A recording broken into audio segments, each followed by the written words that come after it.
Hi everyone, welcome back to the channel. Happy Diwali all of you, and I could not think of a better day than this to shoot SBI PO Comprehensive Study Plan for you all, क्योंकि I know कि आप लोगों के लिए कितना important है examination qualify करना। हम एस्पिरेंट्स, जब मैं भी एस्पिरेंट थी, हम यही वेट करते थे कि हाँ दिवाली होली सब बिल्कुल एकदम नॉर्मल फेस्टिवल्स लगते थे, क्योंकि ऐसा लगता था कि बस एक बार जॉब हो जाए, वो हमारे लिए सबसे बड़ा डे होगा, वो हमारे सेलिब्रेशन का डे होगा जिस दिन हमारा रिजल्ट आएगा। So I could not think of a better day than this and I am sharing a comprehensive plan. देखो, किसी भी एग्जामिनेशन को क्लियर करना है ना अगर आपको, तो आपको सबसे पहले वो समझना पड़ेगा एग्जामिनेशन की एग्जामिनर आपसे चाहता क्या है। अगर आज उठा के आपको 2 साल बाद भी अगर आपको कोई बोले ना आपको मेंस का एग्जामिनेशन देना है, तो आपको पता होना चाहिए कि उसकी रग रग क्या है, आपको क्या चीज़ें पढ़नी है, क्या चीज़ें छोड़नी है। तो वही चीज़ें मैं आपके साथ आज बात करूंगी कि इतना डिफिकल्ट क्यों होता है, कैसे क्वेश्चंस आपको सिलेक्ट करने हैं, कट ऑफ्स के ट्रेंड्स क्या रहे हैं। मतलब बेसिकली पूरा कॉम्प्रिहेंसिव प्लान है ये, जिसमें कि आप एग्जामिनेशन को पहले समझेंगे। आप किसी भी एग्जामिनेशन को क्लियर करने से पहले 1 हफ्ता लेकर उस एग्जामिनेशन को पूरा स्टडी करके उसके ऊपर आप स्ट्रैटेजी बना लेंगे ना, तो वो आप ज़्यादा इफेक्टिव उस एग्जामिनेशन को टारगेट कर पाएंगे। तो वही चीज़ मैं आप लोगों के लिए करने वाली हूँ एंड आई होप कि आप लोगों को वीडियो पसंद आएगी। अगर पसंद आएगी तो प्लीज़ लाइक ज़रूर करना और शेयर करना आप सबके साथ जो लोग प्रिपेयर कर रहे हैं, एंड सब्सक्राइब ज़रूर कर दो चैनल को। ये आप लोगों का एक छोटा सा गिफ्ट होगा मुझे दिवाली पर, बस एक सब्सक्राइब बटन आप लोगों को दबाना है। जो भी मैं मॉक टेस्ट वगैरह की बात कर रही हूँ ना वीडियो में, उन सब का लिंक आपको डिस्क्रिप्शन में मिलेगा, तो आप एक बार डिस्क्रिप्शन ज़रूर चेक कर लेना, सारे लिंक्स आपको यहीं पर मिल जाएंगे। एंड चलो अब हम वीडियो शुरू करते हैं। हाय एवरीवन, सो ये है SBI PO का comprehensive study plan by me Karishma Singh, and इसके अंदर हम क्या क्या चीज़ें डिस्कस करने वाले हैं आज हम लोग देखते हैं। सबसे पहले तो हम लोग डिस्कस करेंगे इसके अंदर, जब भी आपको SBI PO स्टडी प्लान चाहिए मास्टर करना है, तो उसके अंदर कुछ एसेंशियल टॉपिक्स एंड स्ट्रैटेजीज हैं जो आपको ध्यान में रखनी है। सबसे पहले तो हम लोग सिलेबस डिस्कस करेंगे। आप लोगों को सिलेबस पूरा कंप्लीट पता होना चाहिए। फिर उसका पैटर्न क्या है, लेवल ऑफ डिफिकल्टी, क्योंकि सब लोगों को ऐसा ही लगता है ऑब्वियसली कि मेंस बहुत डिफिकल्ट है, तो क्या लेवल ऑफ डिफिकल्टी होता है, ठीक है। कट ऑफ ट्रेंड्स क्या रहे हैं, क्योंकि लेवल इतना डिफिकल्ट है तो क्या कट ऑफ जाती है। फिर उसकी स्ट्रैटेजी हम बात करेंगे, कैसे आपको क्वेश्चंस जो हैं वो एग्जामिनेशन में पिक करने हैं उसकी बात करेंगे। मॉक टेस्ट और उसके एनालिसिस की बात करेंगे। टू डू लिस्ट और उसके सोर्सेज की बात करेंगे, कहाँ से आप करेंगे सोर्सेज वगैरह, एंड दैट इज इट। तो आज ये सब चीज़ें हम बात करने वाले और इतनी ही सफिशिएंट होती हैं आपके एग्जामिनेशन को क्लियर करने के लिए। सिलेबस पर अगर हम देखते हैं, अगर आप सिलेबस पर आएंगे, सिलेबस देखते हैं, तो यहाँ पर आपको सबसे पहले तो क्वांट दिखाई दे रहा है, जहाँ पर आपको DIs दिखाई दे रहे हैं। फिर आपको रीजनिंग दिखाई दे रहा है, general awareness and English. Quant को यहाँ पर डेटा इंटरप्रिटेशन एंड एनालिसिस बोलते हैं, मतलब DIs आपको भर भर के दिखने वाले हैं क्योंकि उसका नाम ही वो है। तो आपको यहाँ पे tabular DI, line graph, bar graph chart DIs, missing caselet, जिसमें कि आपको लॉजिकल वगैरह भी DIs आजकल तो काफ़ी लॉजिकल देखने को मिलती हैं, ठीक है। उसके बाद आपको रडार वाली आजकल इतनी नहीं पूछी जाती है रडार वाली, लेकिन प्रोबेबिलिटी के questions, data sufficiency, quantity based questions, ठीक है, मिसलेनियस क्वेश्चंस, लेटेड केस DI मतलब केसलेट, और उसके बाद परमुटेशन, कॉम्बिनेशन, पाई चार्ट्स वगैरह वगैरह सब कुछ इन सब का मिक्स होके आपको एग्जाम में पूछा जाता है हाई लेवल से। कुछ आपको मिसलेनियस भी पूछते हैं क्वांट का, ठीक है। रीजनिंग में आपको रिवर्स सिलोजिज्म आएगा, वर्बल रीजनिंग आएगी, क्रिटिकल रीजनिंग आएगी, ठीक है। और ये जितनी भी सारी चीज़ें लिखी हैं ये सब आपको पूछी जाती हैं रीजनिंग के अंदर। उसके बाद आपका जनरल अवेयरनेस का सेक्शन है, जिसमें आपको current affairs, financial awareness, general knowledge, static awareness जो कि करंट से रिलेटेड ही होता है। फिर आपको बैंकिंग अवेयरनेस, बैंकिंग की टर्म्स एंड उसकी नॉलेज, एंड इंश्योरेंस इसमें नहीं पूछते हैं क्योंकि इंश्योरेंस वाले एग्जाम में पूछते हैं। फिर इंग्लिश है, इंग्लिश की ये सारी चीज़ें जो कि हाई लेवल में कन्वर्ट होकर आती हैं, जो कि थोड़ी सी लॉजिक्स भी होते हैं, उसमें थोड़े कॉन्सेप्ट ज़्यादा होते हैं। तो ग्रामर अगर आपको समझ है ग्रामर की तो आप वो इजीली कर पाओगे। चलो अब हम आते हैं इसमें कि आपका जो है एग्जामिनेशन पैटर्न क्या रहता है। एग्जामिनेशन पैटर्न की आप बात करेंगे तो रीजनिंग में आपको 40 क्वेश्चंस मिलते हैं 50 मार्क्स के, एंड 50 मिनट्स आपको मिलते हैं। उसके बाद DI में आपको 30 क्वेश्चंस मिलते हैं, फिर 50 मार्क्स के एंड 45 मिनट्स मिलते हैं। तो आप लोग देखो कि रीजनिंग में आपको टाइम ज़्यादा मिल रहा है एंड मार्क्स का वेटेज जो है वो उतना ही है, तो रीजनिंग आपका ज़्यादा इंपॉर्टेंट हो गया। क्वांट में आपके क्वेश्चंस कम है लेकिन मार्क्स उतने ही हैं, टाइम आपको थोड़ा सा 5 मिनट कम मिलता है। फिर इसमें तो आपको नंबर ऑफ क्वेश्चंस 50 मिलते हैं जनरल नॉलेज में, एंड आपको 60 मार्क्स का होता है, 45 मिनट्स मिलते हैं। इंग्लिश में आपको 40 मार्क्स का होता है, 35 क्वेश्चंस होते हैं, 40 मिनट्स मिलते हैं। सो ये है आपका ओवरऑल पैटर्न, ठीक है। मेंस जिसमें आपको सारी चीज़ें मिल गई, मेंस की इंग्लिश मिल गया, क्वांट मिल गया, रीजनिंग मिल गया, एंड आपको GA भी मिल गया। उसके बाद एक होता है हमारा डिस्क्रिप्टिव राइटिंग। डिस्क्रिप्टिव राइटिंग में आपको 50 मार्क्स का होता है ये, जिसमें आपको 30 मिनट्स के अंदर एक एस्से लिखना होता है और एक लेटर लिखना होता है।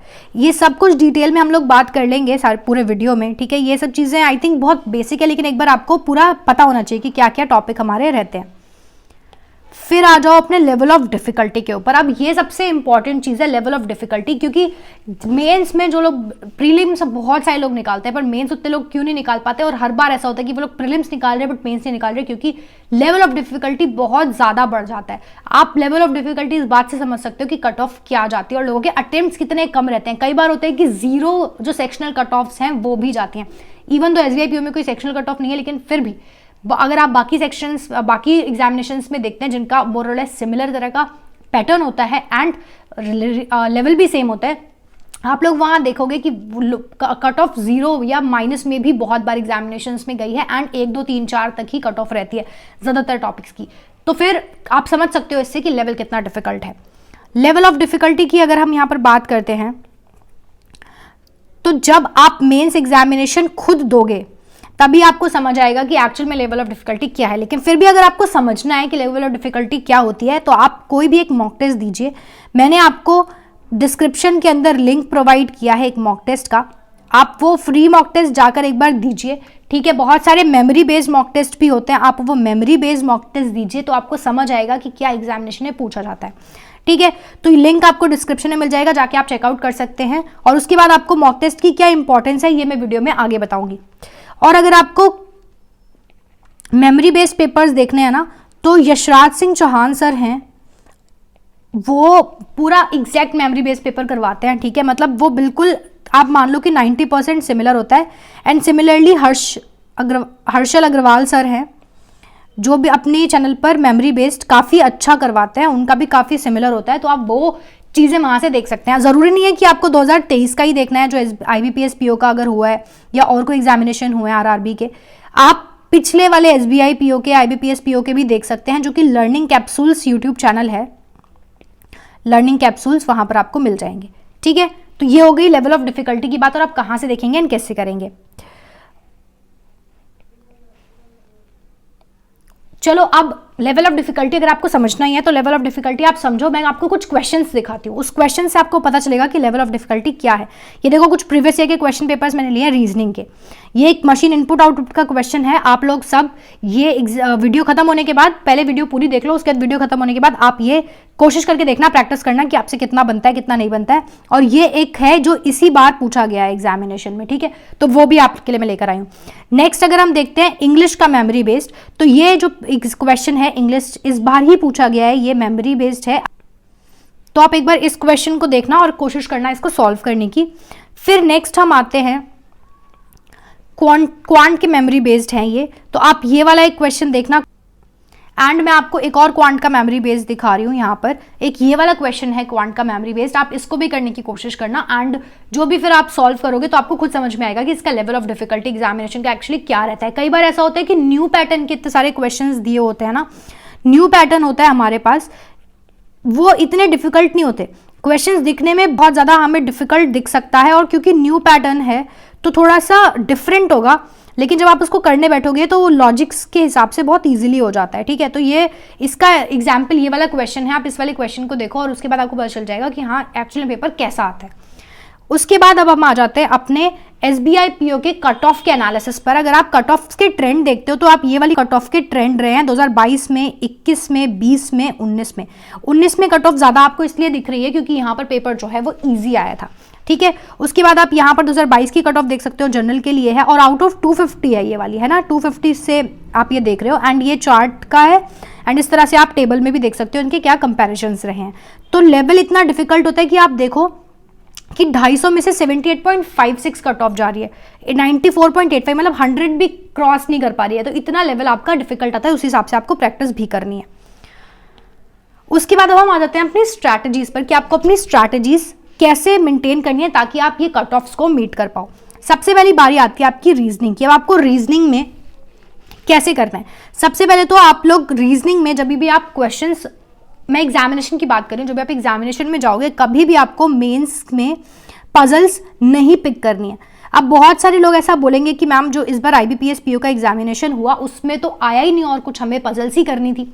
ऐसा नहीं है, 1 लाइनर 2 लाइनर पजल्स जो होती हैं आप उसको बड़ी पजल में काउंट मत करो। यहाँ पर मैं कॉम्प्लेक्स पजल्स की बात कर रही हूँ जो कि बहुत बड़ी साइज में दिखती हैं एंड बहुत डिफिकल्ट होती हैं, वो रखी पेपर में से जाती हैं क्योंकि आप उनको स्किप करो, तो आप कभी भी उनसे नहीं शुरुआत करोगे। एंड यही आपकी स्ट्रैटेजी है नंबर 1 कि आपको पजल से कभी शुरुआत नहीं करनी। आप लेकिन घर में आप रोज एक पजल जरूर सॉल्व करोगे मेंस की। अब आपके पास जितना भी टाइम है आप एक पजल जरूर सॉल्व करोगे एंड मिसलेनियस क्वेश्चन सॉल्व करोगे साथ साथ में, लेकिन एग्जामिनेशन में जाकर नहीं करोगे। रीजन बीइंग क्योंकि जब आप पजल सॉल्व करते हो ना घर पर, तब आपकी जो सोचने की आपकी रीजनिंग एबिलिटीज हैं वो इंक्रीज होती हैं। तो आपको पजल वहां पर जरूर करना है घर पर, लेकिन एग्जामिनेशन में जाके कभी भी नहीं करना है। ये नंबर 1 आपकी सीख है। जितने भी न्यू पैटर्न के हाई लेवल के मिसलेनियस टाइप के क्वेश्चंस होते हैं वो आपको रोज सॉल्व करने हैं अपने घर पर, वो आपकी टू डू लिस्ट पे शामिल होने चाहिए। अब आपको ये मिलेंगे कहाँ से? इनके सोर्सेज की बात करें तो सिंपली आप गूगल पर सर्च कर सकते हैं। बहुत सारे यूट्यूब चैनल्स हैं जैसे कि लर्निंग कैप्सूल्स है, आप उनके वहाँ से देख सकते हैं, और यशराज सर करवाते हैं, उनसे देख सकते हैं आप मैथ्स एंड रीजनिंग दोनों, ठीक है। लॉजिकल क्वेश्चंस आपको देखने हैं। फिर अंकुश सर ने बहुत सारे हाई लेवल क्वेश्चंस करवाए थे। आई थिंक कि उनके यूट्यूब पर, क्योंकि उन्होंने पब्लिक वो प्राइवेट कर दी अपनी वीडियोस, तो शायद अब ना देखने को मिले, लेकिन अगर वहां से नहीं मिल रही तो आप अड्डा से देख लो, ठीक है। न्यू पैटर्न के क्वेश्चंस अड्डा पर मिल जाएंगे।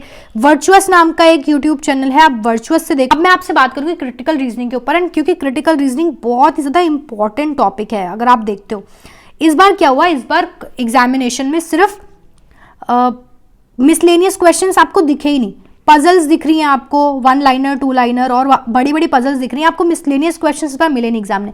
ऐसे टाइम पर इंपॉर्टेंट होता है कि आप क्रिटिकल रीजनिंग वगैरह करते हैं। अगर आप क्रिटिकल रीजनिंग करोगे तो आप बहुत ज़्यादा रेडी होगे। 10 नंबर की आती है ये एग्जामिनेशन में। 10 मार्क्स में से अगर आपने 7-8 भी कर लिए तो आपको, मतलब देखो जो लोग 7-8 भी इस बार अटेम्प्ट नहीं कर पाए लोग, अगर आपकी क्रिटिकल रीजनिंग अच्छी है तो आप यहाँ पर ये कर सकते हो। अब आपको ये करनी कैसे, इसका मैं एक लिंक दे रही हूँ आपको वीडियो में। वीडियो के नीचे डिस्क्रिप्शन में आपको एक लिंक मिलेगा, उस लिंक पे जाके क्लिक करना है और आपको वहां से देखना है कि कैसे करते थे। मैं एक MK पांडे नाम की बुक आती है, मैंने वहां से करी है, और कई बार ऐसा हुआ है उसकी बुक में से डिक्टो क्वेश्चंस एग्जामिनेशन में आए, तो इसीलिए ये वाली वीडियो आप जरूर देख लेना और वहीं से अपनी क्रिटिकल रीजनिंग की करना कोशिश। और मैं कोशिश करूंगी कि मैं आपको उस बुक में से कुछ क्वेश्चन भी करवा सकूँ। मैं कमिट नहीं कर रही हूँ, बट मैं कोशिश जरूर करूंगी कि हाँ कुछ इस तरह की क्लासेस आपकी लेकर आ सको अगर पॉसिबल हुआ तो। उसके बाद सबसे ज्यादा जरूरी है कि आप एग्जामिनर के माइंडसेट को समझो जब आप मेंस का पेपर अटेम्प्ट कर रहे हो, ठीक है। तो मेंस का पेपर अटेम्प्ट करने की जो स्ट्रैटेजी है वो सिर्फ यही है, जैसे मैंने आप लोगों को बताया। सबसे पहले go for miscellaneous questions, 1 liner 2 liner questions, क्योंकि बड़े में अगर आप गए, आपको अगर नहीं आया वो क्वेश्चन, आप फंस के रह जाओगे वहीं पर, वो नहीं करना है हम लोगों को। और उसके बाद हमको सिर्फ न्यू पैटर्न अगर कुछ दिखता है, न्यू पैटर्न हमें वो अटेम्प्ट करना है। एंड उसके बाद हमें जो न्यू पैटर्न के कुछ क्वेश्चंस हैं या हाई लेवल हमें वहां अटेम्प्ट ही नहीं करना है। उसके बाद हमें जाना है अपने जो क्रिटिकल रीजनिंग के क्वेश्चंस होंगे उनके ऊपर, और उसमें भी हमें कोशिश करनी है कि जिनमें हम बिल्कुल श्योर हैं हम उन्हीं को, अगर 7 ही क्वेश्चन देते हैं कि हम 7 में श्योर हैं तो वही करना है, क्योंकि हमें जो है वो अपनी एक्यूरेसी वहां पर मेंटेन करनी है। बिकॉज जो हमारे अटेम्प्ट होते हैं वो ऑलरेडी बहुत ज्यादा कम होते हैं, तो एक्यूरेसी अगर हमने मेंटेन नहीं करी तो हम एग्जामिनेशन क्वालिफाई शायद ना कर पाए, इसीलिए एक्यूरेसी आपको मेंटेन कर चलनी है। उसके बाद हम आते हैं अपनी क्वांट की स्ट्रैटेजी के ऊपर। क्वांट में जैसे कि आप लोगों को पता है क्वांट का नाम ही data analysis and data interpretation है, तो आपको डीआईस तो ऑब्वियसली सबसे ज्यादा इंपॉर्टेंस आप लोगों को देनी है, ठीक है। फिर आपको मिसलेनियस और अदर क्वेश्चंस पे टाइम देना है। ये मैं इसलिए बोल रही हूँ डीआईस, और किस तरह की डीआईस, जैसे मैंने आपको बताया जितनी भी न्यू पैटर्न की डीआईस आएंगी, या फिर कुछ लॉजिकल डीआईस, आजकल बहुत ज़्यादा चल रही है लॉजिकल डीआईस, और ये भी सेम चैनल्स हैं लर्निंग कैप्सूल्स पर, आपको इतनी सारी डीआईस मिल जाएंगी लॉजिकल वाली, आपको कहीं और जाने की ज़रूरत ही नहीं पड़ेगी, आप वहाँ से कर लो।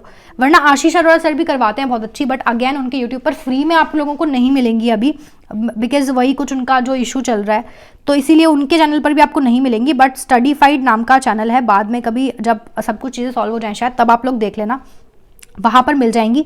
अदरवाइज अड्डा देख लो, या फिर वाईफाई क्या बोलते हैं उसको, बैंकिंग वाला करके है, उन लोगों का देख लो। मतलब मोस्टली गूगल पे सर्च करो, मेमोरी बेस्ड पेपर देख लो, या फिर कोई भी यूट्यूब चैनल है। वैसे यशराज सिंह चौहान सर और हर्षल अग्रवाल सर, ये दोनों बेस्ट कंटेंट प्रोवाइड करते हैं मेंस के लिए, और एक वर्चुअस भी है, वो रीजनिंग के लिए बहुत बढ़िया चैनल है। ठीक है, तो ये सब हो गया, आपको यहाँ से पूरा का पूरा आपको मिल जाएगा। अब आपको करना कैसे है, डेली आपको 1 से 2 DIs, आपको एक लॉजिकल कर लो और एक नॉर्मल वाली कुछ मिक्स वाली DI कर लो।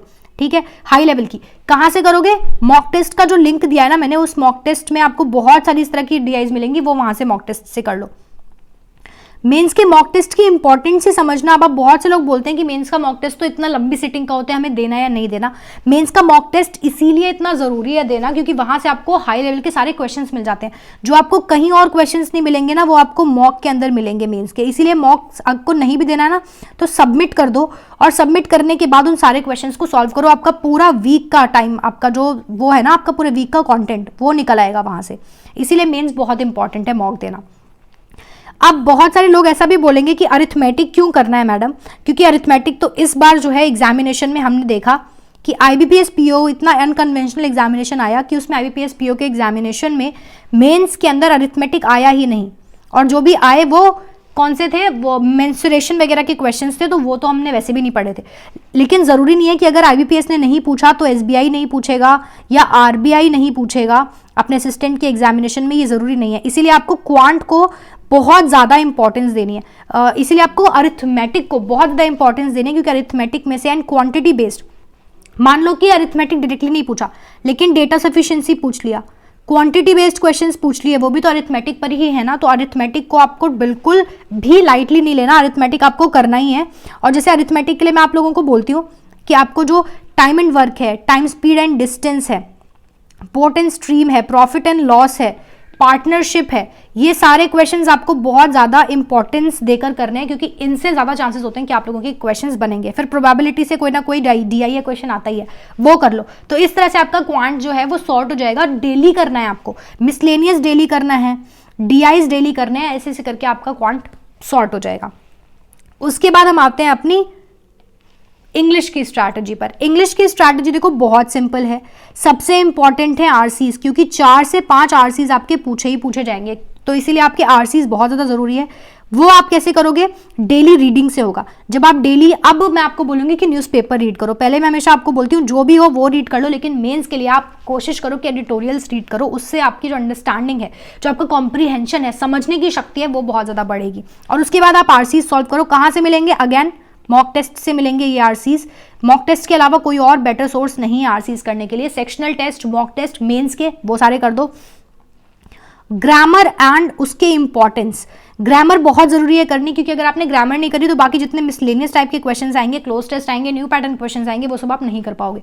ग्रामर और 120 रूल्स ऑफ इंग्लिश जो निमिषा मैम के हैं, वहाँ से देख लेना। निमिषा मैम तो कॉन्टिन्यूसली पढ़ा ही रही हैं, उनका परफेक्शन बैच है जो कि फ्री ऑफ कॉस्ट वो यूट्यूब पर प्रोवाइड कर रही हैं। ठीक है, वो देख लो, परफेक्शन बैच देख लो।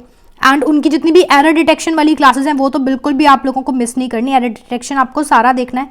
वो कैब के लिए आपके मैं डेली डोज रोज डालती हूँ वीडियोस शॉर्ट्स के, वहाँ से वो देख लो, उतना सफिशिएंट है। वो सारे जो वीडियोस होती हैं वो मैं प्रीवियस ईयर के क्वेश्चन पेपर्स से या इंपॉर्टेंट वोकैब जो होती है, जो एडिटोरियल में रिपीट होती है, मैं वही वाली डालती हूँ, तो आप वहाँ से देख सकते हो। एंड फिर एरर डिटेक्शन और न्यू पैटर्न अगर आपने डेली प्रैक्टिस कर लिया, और उसके लिए सिर्फ आप निमिषा मैम के यूट्यूब चैनल को भी अगर फॉलो करोगे ना, उतना सफिशिएंट है। अदरवाइज जितने भी आपको गूगल पर क्वेश्चन मिल जाते हैं, मेमोरी बेस्ड पेपर मिल जाते हैं, या जिस भी टीचर को आप फॉलो करते हो, चाहे वो अड्डा से हैं या फिर किसी कोई भी टीचर हो सकता है जिनको आप फॉलो करते हैं, उनको फॉलो कर लो। और एक निमिषा मैम के 120 रूल्स ऑफ ग्रामर देख लो, एंड उनके एरर डिटेक्शन की क्लासेस रोज देख लो। इतने में आपका इंग्लिश सॉर्ट हो जाएगा। इंग्लिश जितना आप खुद ज़्यादा प्रैक्टिस करोगे ना, उतना ही आपको बेनिफिट होगा। बाकी जितने ये सोर्सेज मैंने बताए इतने सफिशिएंट है, इससे बाहर आपको कुछ करने की जरूरत नहीं है। अब हमारा आता है GA, journal awareness. Journal awareness के लिए सबसे इंपॉर्टेंट जो क्वेश्चंस, जब जर्नल अवेयरनेस हम सुनते हैं तभी दिमाग में वो आता है कि कितने मंथ का कवर करना है, रिवीजन टेक्निक क्या होनी चाहिए आपकी, ठीक है। और क्योंकि इतना अनसर्टेन है कि कुछ भी पूछ लिया जाता है, तो फिर कितना टाइम इस पे हमें देना चाहिए एक्चुअल में। तो चलो वही बात करते हैं, आपकी जीए की स्ट्रैटेजी क्या रहनी चाहिए। जैसे कि मैं आपको हमेशा बोलती हूँ कि आपका एक वीडियो सोर्स आपके होना चाहिए और एक पीडीएफ सोर्स होना चाहिए। वीडियो सोर्स जरूरी इसीलिए क्योंकि जब आप वीडियो से पढ़ते हो ना कुछ चीज़, तो लंबे टाइम तक आपके रिटेन रहती है, वो पिक्चर मेमोरी क्रिएट हो जाती है आपके दिमाग पे। एंड पीडीएफ्स क्योंकि ईजी टू रिवाइज होती हैं, एंड एक बार आप आंखों से निकाल लेते हो चीज़ें तो वो शायद आपको याद आ जाए जब एमसीक्यूज़ वगैरह होंगे। इसीलिए आपको जो क्यूएनए होता है वो भी करना होता है। तो जैसे वीडियोस के लिए मैं आप लोगों को बोलती हूँ, वीडियो के लिए आप किसी को भी देख सकते हो, जो भी टीचर आप फॉलो करते हो, अभिजीत सर हैं या कपिल काटपाल सर हैं, आशीष गौतम सर हैं या फिर गौरव गर्ग सर हैं, जो भी जिस भी टीचर को आप फॉलो करते हो उसको फॉलो करो। एंड पीडीएफ्स के लिए तो मैं आपको बोलती हूँ अफेयर्स क्लाउड ही है जो मैं रिकमेंड करती हूँ, जिससे मैंने पढ़ा है। अफेयर्स क्लाउड की बहुत सारी पीडीएफ्स कर लो, एंड जो उनकी मंथली पीडीएफ्स आती हैं उनका कंपाइलेशन कर लो, क्यूएनए कर लो उनका। आई थिंक इतना सफिशिएंट होता है क्योंकि इतना वास्ट है ना जीए कि आपसे कुछ भी पूछ लेते हैं। जैसे कि आईबीपीएस पीओ के मेंस के एग्जामिनेशन में मोस्टली जो उन्होंने जीए पूछा है वो रिसेंट कि जैसे अक्टूबर से पूछा है उन्होंने, मोस्टली उन्होंने रिसेंट मंथ से पूछा है। ठीक है, जो लोगों ने ज़्यादा सोचा कि ये तो इतना इंपॉर्टेंट भी नहीं है। तो कितने मंथ्स का आपको कवर करना होता है? वैसे आइडियली आपको 6 मंथ्स कवर करना होता है, लेकिन आप 4-5 मंथ्स भी कवर करोगे तो चलेगा क्योंकि नहीं इतना रिटेन कर पाते हो। और रिवर्स ऑर्डर में जाना है, सबसे पहले जो रिसेंट मंथ है उसको बहुत ज़्यादा अच्छे से रिवाइज करना है, उसके बाद पीछे पीछे जाना है, जिसमें हमेशा आप लोगों को बोलती हूँ। बैंकिंग अवेयरनेस को सबसे ज़्यादा इंपॉर्टेंस देना, क्योंकि बैंकिंग एग्जामिनेशन है ऑब्वियसली, वहाँ पर सबसे ज़्यादा वेटेज होता है वो बैंकिंग अवेयरनेस का होता है।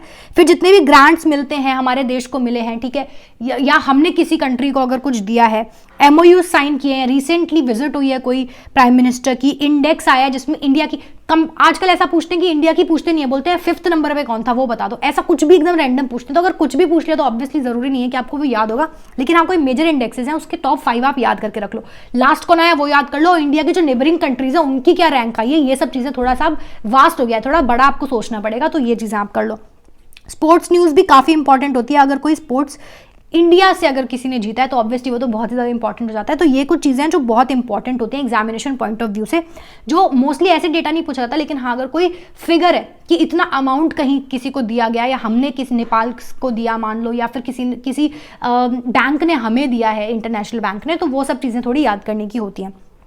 फिर स्टेट न्यूज़ हो गई, कोई इंपॉर्टेंट स्टेट न्यूज़ है, नेशनल अफेयर है, और इंटरनेशनल बहुत कम पूछा जाता है इंटरनेशनल, बट ये एसबीआई है, एसबीआई कुछ भी पूछ सकता है। तो कई बार होता है कि एसबीआई ने इंटरनेशनल अफेयर्स भी पूछे हैं, तो कुछ एक दो ऐसी मेजर इंपॉर्टेंट चीज़ें हैं, जैसे वर्ल्ड कप की कुछ हाइलाइट्स हो गई वो देख लो, या कहाँ कब क्या होने वाला है, जैसे स्पोर्ट्स की कुछ तरह के इवेंट्स होते हैं जो इंटरनेशनली बहुत ज़्यादा रिकॉग्नाइज हुए, कुछ ऐसा इवेंट है, तो वो सब आप लोगों को पढ़ना पड़ेगा।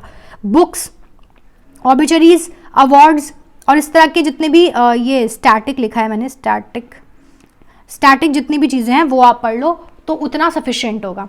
ठीक है, उसके बाद अब सोर्सेज की मैंने बात कर ली आप लोगों से कि सोर्सेज क्या क्या होने चाहिए। किसी भी वीडियो देख लो एंड पीडीएफ देख लो, और लास्ट में 2x से वीडियोस को रिवाइज कर लो। और रिवीजन आपका ऐसे होना चाहिए, पहले वीकली, फिर 15 डेज पे, और उसके बाद मंथली, और फिर आपका वो दोबारा दूसरे नेक्स्ट मंथ के एंड पे दोबारा हो जाना चाहिए। तो इस तरह से करके 3, 4, 5 जितने भी महीने हैं, कम से कम आपके 5 से 6 बार एग्जामिनेशन से पहले रिवाइज हो जाने चाहिए। एंड रिसेंट हमेशा याद रखना, रिसेंट वाला सबसे पहले रिवाइज करना है, एंड फिर पीछे पीछे जाते जाना है। उसके बाद आते हैं हम अपने मॉक टेस्ट के ऊपर, और क्यों इतना ज़रूरी है मॉक टेस्ट एंड उसके एनालिसिस के ऊपर।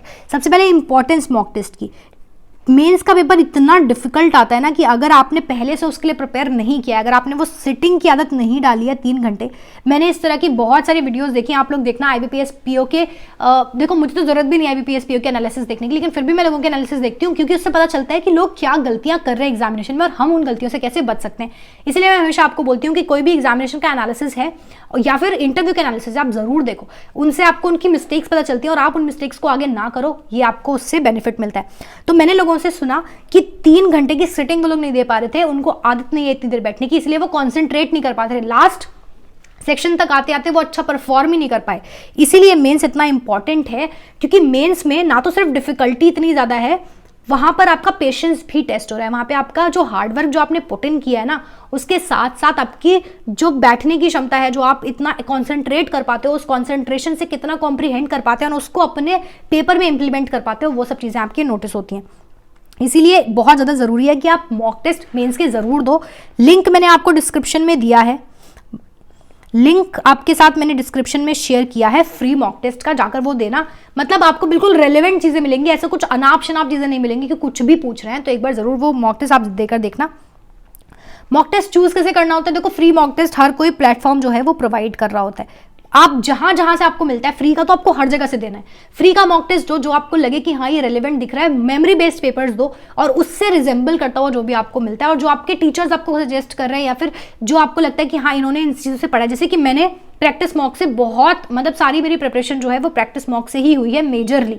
वैसे मैंने बहुत सारे प्लेटफॉर्म्स ट्राई किए हैं क्योंकि मुझे ऐसा लगता था कि हाँ कुछ भी छोड़ू ना, अगर जो भी है अड्डा भी है वो भी ना छोड़ूं, टेक्स्ट बुक है वो भी ना छोड़ूं, स्मार्ट कीड़ा भी ना छोड़ूं, ऑलिव बोर्ड भी ना छोड़ूं, तो मैंने सबसे किया है। लेकिन जो चीज़ मुझे सबसे ज़्यादा हेल्प करी वो चीज़ मैं आपको सजेस्ट करती हूँ। अटेम्प्ट कैसे करना है उसकी बात मैंने आपसे पहले ही ऑलरेडी वीडियो में कर ली है कि आपको किस तरह से अटेम्प्ट करना होता है। अगर दोबारा बोलूंगी तो वीडियो बहुत ज़्यादा लंबी हो जाएगी, ठीक है। किसी और वीडियो में और ज़्यादा एक्सप्लेन करके मैं एक पूरा मॉक टेस्ट लेके आपके साथ बता दूंगी कि आपको कैसे कैसे जाना होता है, रीजनिंग में क्या क्या चीज़ें पहले करनी है, क्वांट में जो कि मैंने ऑलरेडी आपको बता दिया, बट फिर भी किसी एक वीडियो में कंप्लीट अगर आपको लगेगा तो मैं बता दूंगी। फिर एनालाइज कैसे करना होता है और क्यों जरूरी एनालिसिस। मेंस का एनालिसिस बहुत ज़्यादा ज़रूरी है क्योंकि मेंस में आप जो गलतियां करोगे, एक्यूरेसी का जैसे मैंने आपको बताया कि एक्यूरेसी बहुत ज़्यादा इंपॉर्टेंस रखती है। तो जितना ज़्यादा आप एक्यूरेसी मेंटेन करके चलोगे, आपके जो कट ऑफ से ऊपर के चांसेस है निकलने के वो और ज़्यादा हो जाएंगे, ठीक है। तो आपको एनालाइज कैसे करना है, जितने आपने जैसे सबमिट कर दिया। इंग्लिश तो मैं आप लोगों को हमेशा बोलती हूँ कि इंग्लिश पूरा देना। रीजनिंग में जो चीज़ें मैंने आपको बताई हैं, जैसे मिसलेनियस हो गया, कुछ 1 लाइन 2 लाइन पजल्स हो गई, एंड जो आपकी क्रिटिकल रीजनिंग होगी वो जरूर करके उसके बाद सबमिट करना। और जीए वगैरह आप सबमिट अगर नहीं भी करोगे, जीए वगैरह आप नहीं अटेम्प्ट करोगे, नॉर्मल सबमिट करोगे तब भी आप कर सकते हो। अगर आपको जीए करना है तो अटेम्प्ट कर सकते हो, एंड क्वांट आप ऐसे ही सबमिट करके सिर्फ सॉल्व कर लो, उतना ही बहुत है। बस आपने एनालाइज क्या करना है, इंग्लिश में क्या गलतियां हो रही है, नेगेटिव ना जाए। रीजनिंग में न्यू पैटर्न कुछ था अगर और आपने छोड़ दिया वो, या फिर आपने अटेम्प्ट किया और वो आपसे नहीं बना, तो वो क्यों नहीं बना, उस तरह के क्वेश्चंस और ज़्यादा प्रैक्टिस कर लेना। एंड मशीन इनपुट आउटपुट एक बहुत ही इंपॉर्टेंट टॉपिक है जो मैं हमेशा बोलती हूँ कि ये जरूर करना, ये एग्जामिनेशन में पूछा ही जाता है। आईबीपीएस में तो 100% पूछा जाता है, एसबीआई में भी लोग पूछ लेते हैं। तो मशीन इनपुट आउटपुट के बहुत सारे क्वेश्चंस वर्चुअस चैनल पर मिल जाएंगे, वहां से कर लेना, ठीक है। उसके बाद अब हम आते हैं आपकी टू डू लिस्ट पे। देखो टू डू लिस्ट सिंपल, जैसे मैंने आपको बताई हर दिन आपको क्या क्या करना है, लेकिन मैं कोशिश करूंगी कि एक अलग से टू डू लिस्ट आप लोगों के लिए सिर्फ मेंस ओरिएंटेड आपके लिए लेकर आऊं, क्योंकि ये वीडियो तो बहुत लंबी हो जाएगी, इसलिए मैं कोशिश करूंगी कि वो वीडियो में आपको पूरा बता दूं मैं डिटेल में। फिर भी आपके टू डू लिस्ट में चीज़ें क्या होनी चाहिए, एलिमेंट्स क्या क्या होते हैं, आप एक चेकलिस्ट बनाओगे, इस तरह की एक चेकलिस्ट होगी आपकी, ठीक है, जिसमें आप डुएबल टारगेट्स रखोगे। ऐसे अनाप शनाप टारगेट नहीं भर दोगे कि आप वो कर ही ना पाओ, डुएबल टारगेट्स रखने हैं। कॉम्प्रिहेंसिव होनी चाहिए, मतलब कॉम्प्रिहेंसिव से मेरा मतलब है कि सारी चीज़ें उसमें आ जाएं और वो एग्जामिनेशन को पूरी तरह कंटेन करे, वो टू डू लिस्ट सब कुछ आ जाना चाहिए उसके अंदर। ऐसे नहीं कि आपने बस 3 चीज़ें लिख ली और उन्हीं पे प्रैक्टिस किए जा रहे हो, हर दिन आपकी कुछ नई चीज़ें ऐड होनी चाहिए उसमें। जो हाई लेवल की जो हम बात कर रहे हैं वो हाई लेवल ऐड होना चाहिए, वहाँ पे न्यू पैटर्न के क्वेश्चंस ऐड होने चाहिए, जो प्रीवियस ईयर में पूछे गए हैं वो क्वेश्चंस ऐड होने चाहिए, मेमोरी बेस्ड चीज़ें ऐड होनी चाहिए। तो वो सारी चीज़ें आपको करनी है। मॉक टेस्ट में जो आपकी चीज़ें गलत हुई वो वहाँ पर ऐड करनी है, आपको वो सीखना है। न्यू कुछ कॉन्सेप्ट्स हैं, अरिथमेटिक के कुछ ऐसे कॉन्सेप्ट्स हैं जो आपको सीखने हैं, वो वहाँ पर ऐड होने चाहिए। तो ये सारी चीज़ें आपको वहाँ पर सीखनी होती हैं। सेक्शन वाइज बनानी है ना, हर सेक्शन को कंप्लीट करना है, ठीक है। वही डुएबल टारगेट्स रखना ताकि वो हर सेक्शन कंप्लीट हो और हर दिन वो चेंज भी होने चाहिए। हर चीज़ें, जैसे सेक्शन की एक चीज़ आपने कर ली फिर अगले दिन कुछ और करो ऐसे करके। एंड टॉपिक बेस्ड होनी चाहिए, टाइम बेस्ड नहीं होनी चाहिए। आपको होना चाहिए कि ये सेक्शन मुझे आज ये वाला सेक्शन करना है, ये टॉपिक्स मुझे आज कंप्लीट करना है। ऐसे नहीं कि मुझे 1 घंटे में ये करना है, 2 घंटे में ये करना है, ऐसे प्रेशर ज़्यादा बनता है, आप चीज़ें नहीं कर पाते हो उतनी इफेक्टिवली। इसीलिए आप कोशिश करना कि आपकी जो topic based to do list हो, टाइम बेस्ड बिल्कुल भी ना हो, वो आपको अननेसेसरी प्रेशर में डालेगी और आपको डिमोरलाइज करेगी और फिर आप अगले दिन शायद टू डू लिस्ट बनाओ भी ना, तो ये मत करना। सो आई थिंक यही था पूरा कंक्लूजन मेरा, कि जो मैंने आपको बताया पूरा कॉम्प्रिहेंसिवली बताइए। अगर आपने ये चीज़ें कर ली, हो ही नहीं सकता कि आपका मेंस एग्जामिनेशन ना निकले, क्योंकि मेंस एग्जामिनेशन का हुआ ही इसीलिए क्योंकि लोग एग्जामिनेशन समझते नहीं हैं और फिर करना शुरू कर देते हैं। एग्जामिनेशन को अगर समझोगे प्रॉपरली तो ये आप लोगों के लिए बेस्ट स्ट्रैटेजी काम आएगी आप लोगों के, ठीक है। एंड आई होप कि आप लोगों को हेल्प हुई होगी इस वीडियो से। अगर आपने लास्ट तक देखी है, so all the very best to all of you. जितनी भी ये कॉम्प्रिहेंसिव स्टडी है ये आपको हेल्प करेगी, आपको मेंस के लिए तैयार करेगी। एंड अगर आपने जस्ट फोकस रहे एंड कॉन्फिडेंस रहे तो आपका एग्जामिनेशन इसी बार क्लियर हो जाएगा। एंड अगर आपको वीडियो पसंद आई है तो सब्सक्राइब कर देना, लाइक करना, अपने फ्रेंड्स के साथ शेयर कर देना, एंड मुझे टेलीग्राम चैनल ज्वाइन कर लेना, ग्रुप, एंड इंस्टाग्राम पे भी ज्वाइन कर सकते हो। सब सारे लिंक्स जो हैं आपको, जितने भी मैंने लिंक्स बोले हैं, चाहे वो वीडियोस के हों, मॉक टेस्ट का हो, या फिर इंस्टाग्राम का हो, टेलीग्राम का हो, सब कुछ आपको डिस्क्रिप्शन में मिलेगा। तो वहाँ से जाके डिस्क्रिप्शन ज़रूर चेक कर लेना। एंड ध्यान रखो अपना, खुश रहो एंड हैप्पी दिवाली अगेन। बहुत बहुत सारी खुशियाँ लाए ये साल आपके लिए, दिवाली आपके लिए बहुत लकी रहे। चलो bye bye, take care and all the very best.